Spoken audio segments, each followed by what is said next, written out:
So what are Tesla owners really like? Like, really?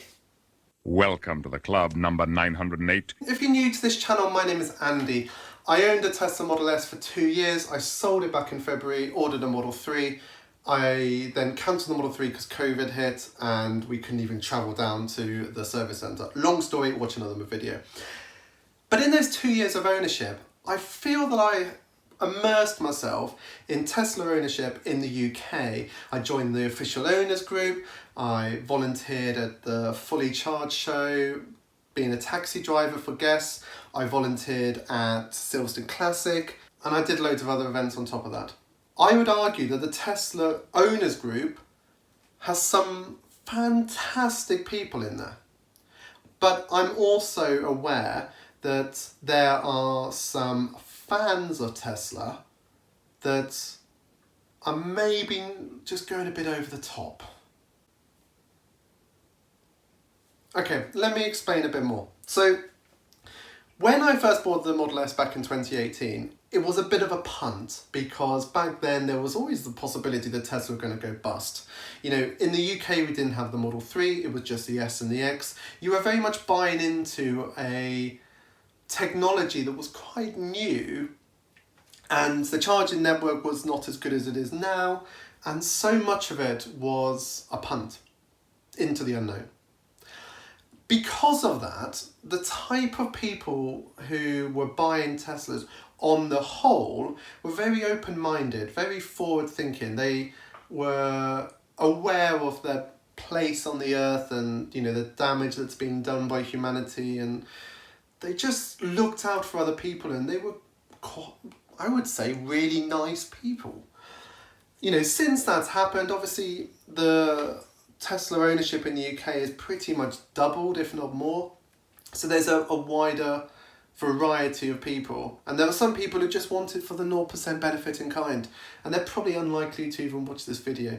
And then there's other people who wanted for the out and out performance, and they do track days every weekend, and that's awesome. You know, we're getting to a point now with Tesla where there's a lot more variety in owners, and I think that's overly a good thing.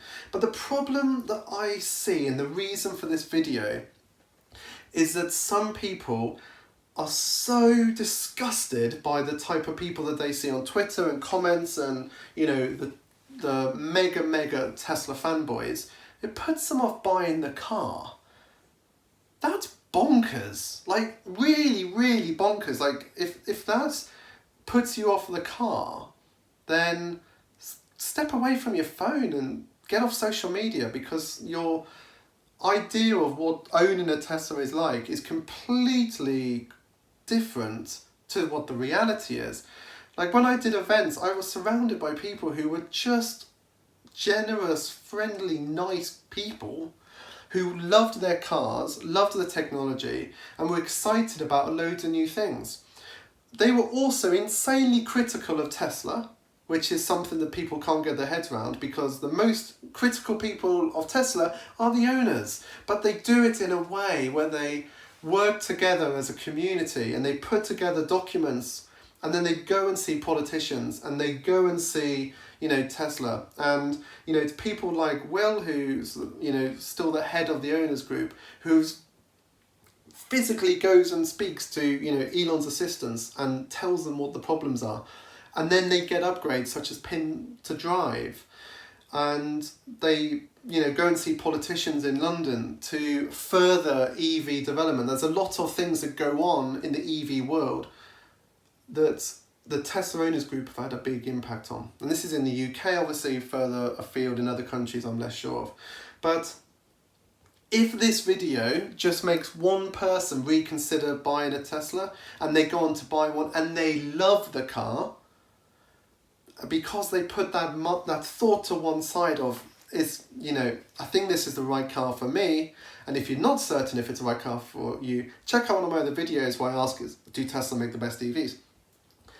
But don't be put off by some people on Twitter. Like, I cringe at some of the pro-Tesla people because they're just so over the top, and they just love the sound of their own voices, and they've got such a platform on social media, and they do a lot of good, but then sometimes you think, really just chill. And then the reality sets in that a lot of the friends I made when I owned a Tesla, I'm still friends with them, and they're, and I still chat to them most days. And pretty much every day they wind me up about not owning a Tesla at the moment. So, bit of banter.